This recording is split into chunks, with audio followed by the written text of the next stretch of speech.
Welcome students. Lockdown পিরিয়ডে স্টুডেন্টদের জন্য বিভিন্ন ভিডিওগুলো করার সময় অনেকে একটা প্রশ্ন আমাকে বারবার করছে যে স্যার লকডাউন কবে কাটবে বা করোনা নিয়ে আপনি কি ভাবছেন, আপনার কোনো মতামত আছে কিনা। তো সেই জন্য আমি আজকে কিছু কথা তোমাদের বলতে চাই। দেখো, লকডাউন কবে কাটবে সেটা সরকার নিয়ন্ত্রণ করবেন অবশ্যই, কিন্তু মেডিকেল সায়েন্সে একটা কথা তোমরা হয়তো অনেকেই শুনেছো যে precaution is better than prevention. রোগ হবার পরে ওষুধ নেওয়ার থেকে অনেক বেশি গুরুত্বপূর্ণ রোগ যাতে না হয় তার জন্য সতর্কতা নেওয়া, অর্থাৎ precaution is better than prevention.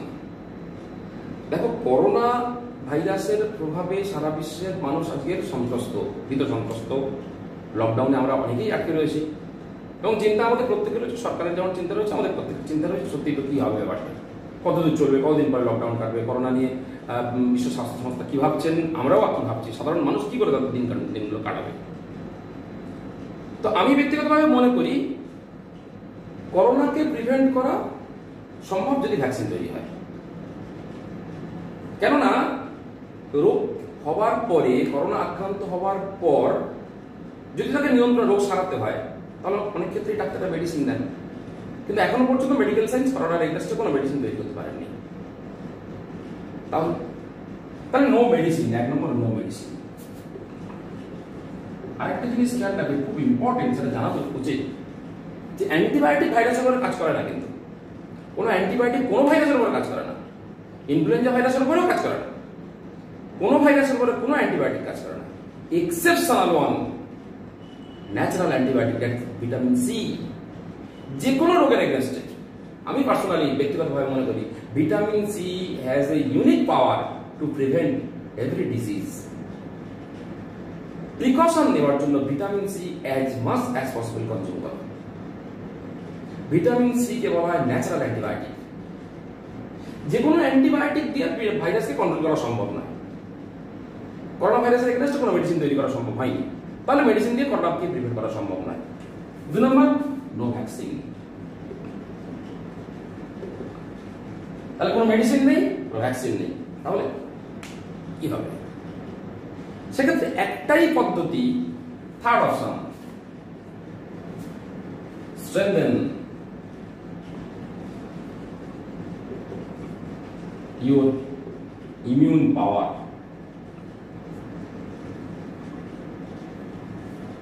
Natural immune পাওয়ারটাকে স্ট্রেংথেন করো, স্বাভাবিক রোগ প্রতিরোধ করার ক্ষমতা। আমি যদি নিজেকে রক্ষা করতে না পারি, আমার অন্য কেউ আমার হয়ে আমাকে রক্ষা করে দেয়। আমাকে কেউ মারতে এলো, আমার বন্ধু বান্ধব, আমার বাবা মা, আমার আত্মীয় স্বজন আমাকে রক্ষা করবে। কতদিন? সারা জীবন তারা আমাকে রক্ষা করবে? আমাকে তো নিজের পায়ে নিজেকে দাঁড়াতে হবে, আমাকে নিজেকে রক্ষা করার কথা নিজেকে জানতে হবে। ভ্যাকসিন, মেডিসিন আমাদের রিলেটিভস, ফ্রেন্ডস। যে রোগের যখন আমাকে আক্রমণ করতে এলো তখন আমার কোনো রিলেটিভস নেই, সেই সময় আমার কোনো রিলেটিভস নেই, নো মেডিসিন, নো ভ্যাকসিন। তাহলে নিজের প্রতিরোধ করার ক্ষমতা নিজে তৈরি করো, সেলফ ডিপেন্ডেন্ট হও। দেখো, যত রোগ, যত তোমার বিশ্বে আরো উন্নতি, সকল উন্নতি, আধুনিক সভ্যতার যত উন্নতি হচ্ছে, যত এগিয়ে চলেছে, তত বিভিন্ন সমস্যা কিন্তু আমরা জর্জরিত হচ্ছে। পলিউশন থেকে অনেক রকম রোগ কিন্তু অরিজিনেট করছে, আমরা সেগুলো বুঝতেও পারছি না। এগুলো থেকে নিষ্কৃতি পাওয়ার উপায় বি ন্যাচারাল। প্রকৃতি আমাদেরকে সবকিছু দেয়, অর্থাৎ ন্যাচারাল থাকার চেষ্টা করতে হবে আমাদেরকে। আমাদের ইমিউন পাওয়ার আমাদের নিজেদেরকে তৈরি করতে হবে, অর্থাৎ যতটা সম্ভব ভিটামিন সি কনজিউম করো, নিজের ইমিউন পাওয়ারটাকে বাড়ানোর চেষ্টা করো। তাকে ইমিউন পাওয়ার বাড়ানোর জন্য খুব ইম্পর্টেন্ট আরেকটা জিনিস হচ্ছে immunoglobulin, IG. Antibody, antibody by নেচারে যে প্রোটিন, রাসায়নিক প্রকৃতিতে অ্যান্টিবডি একটা প্রোটিন।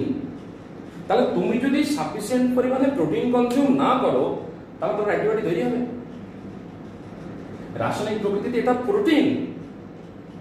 একটা প্রোটিন তৈরি হওয়ার জন্য যে এসেনশিয়াল অ্যামাইনো অ্যাসিড গুলো দরকার, এসেনশিয়াল অ্যামাইনো অ্যাসিডের সবগুলো তুমি তোমার বডিতে নেই। তাহলে অনলি একটা অ্যামাইনো অ্যাসিডের যদি অভাব থাকে শরীরে, only one, due to lack of only one amino acid, একটা অ্যামাইনো অ্যাসিডের অভাবে তোমার কিন্তু অ্যান্টিবডি তৈরি হবে। অর্থাৎ পারফেক্ট রেশিওতে যে অ্যামাইনো অ্যাসিড গুলো দরকার, এসেনশিয়াল অ্যামাইনো অ্যাসিড যেগুলো আমাদের পারফেক্ট রেশিও দরকার, সেগুলোকে পারফেক্ট রেশিওতে আমাদের বডিতে মেনটেন করার চেষ্টা করতে হবে থ্রু ন্যাচারাল ফুড, তার সঙ্গে natural antibiotic vitamin C.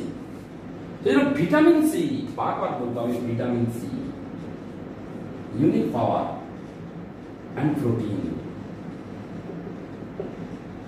With essential amino acid perfect রেশিওতে। এসেনশিয়াল অ্যামাইনো অ্যাসিডের পারফেক্ট রেশিও চাই, ভিটামিন সি চাই নিজের ইমিউন পাওয়ারটাকে তৈরি করো। তো বলবে স্যার উন্নত দেশের মানুষরা যারা রয়েছেন তারা কি ইমিউন পাওয়ার তৈরি করছে না, তারা এখন মারা যাচ্ছেন কেন? দেখো এখানে আরেকটা জিনিস ভাবা দরকার, সেটা ইউরোপিয়ান কান্ট্রি, আমেরিকানরা, ইউরোপিয়ান কান্ট্রির মানুষরা ম্যাক্সিমাম ক্ষেত্রে এদের পপুলেশনটা কিন্তু ডিস্ট্রাকটিভ পপুলেশন বায়োলজি যদি সামান্য ইনফরমেশন থাকে তোমাদের কাছে, তোমরা দেখবে পপুলেশনকে তিনটে ভাগে ভাগ করা যায়। Growing population, stabilising population, destructive population. এই তিন রকম population, growing population, stabilising population, destructive population. কি করে বলবো কোনটা গ্রোয়িং পপুলেশন, কোনটা স্টেবিলাইজিং পপুলেশন, কোনটা ডিস্ট্রাকটিভ পপুলেশন? এই তিনটা বুঝতে গেলে আমাদের আরেকটা জিনিস বুঝতে হবে, সেটা হচ্ছে এজ গ্রুপ। পপুলেশনে pre reproductive age group, reproductive age group and post reproductive age group, তিন ধরনের এজ গ্রুপ থাকে। অ্যাপ্রক্সিমেটলি ডিভাইড করা হয় 0 to 20 years, 20 to 60 years, above 60। Post reproductive age group above 60, reproduction সম্পন্ন করতে পারবে না, এরা সন্তান ধারণ করার ক্ষমতা নেই, অর্থাৎ aged people. Pre reproductive age group 0 to 20,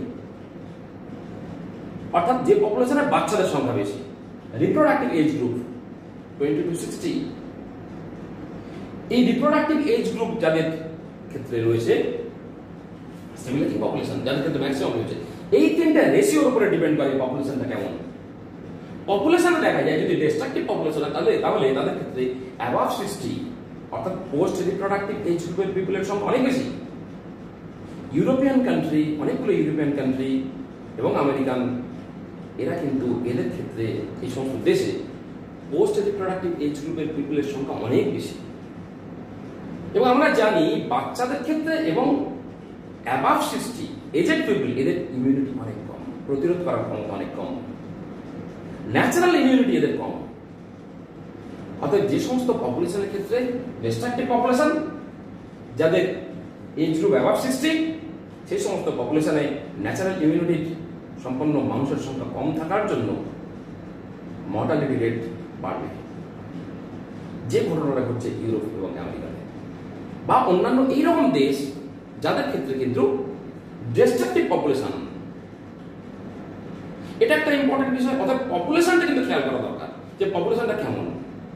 আরেকটা বিষয়, গ্রাম বাংলার মানুষরা, আমরা সাধারণ যারা মানুষ, সারা পৃথিবীতে যত মেডিসিনাল প্ল্যান্ট পাওয়া যায় তার অনেকটাই কিন্তু ভারতবর্ষে। আর ভারতবর্ষে যত মেডিসিনাল প্ল্যান্ট পাওয়া যায়, ঔষধি উদ্ভিদ, তার ম্যাক্সিমামটাই আমাদের বাংলায় পাওয়া যায়। এমন কোনো গাছ নেই যার ঔষধি গুণ নেই।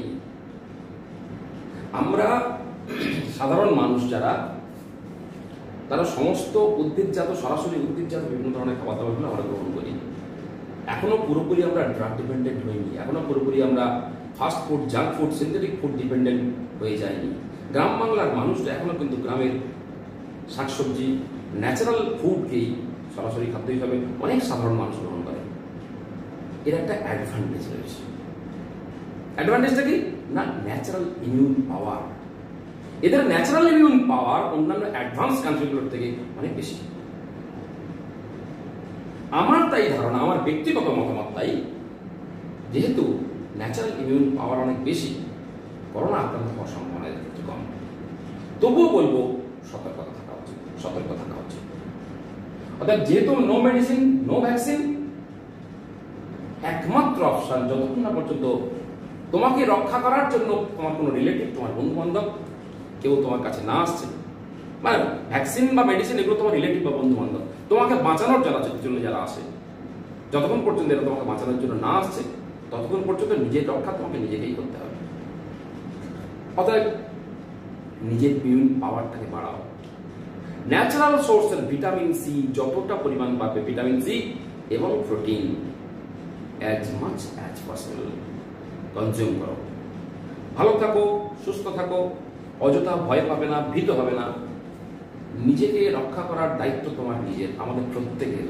আমরা যদি নিজেকে রক্ষা করার ঠিক পদ্ধতি নিজেই না খুঁজে বের করি, তাহলে কিন্তু আমাদেরকে কেউই বাঁচাতে আসবে না। অযথা ভীত সন্ত্রস্ত হওয়ার দরকার নেই। Natural food, vitamin C, protein যতটা সম্ভব পারবে কনজিউম করবে। ভালো থাকো, সুস্থ থাকো, আশা করি প্রত্যেকে।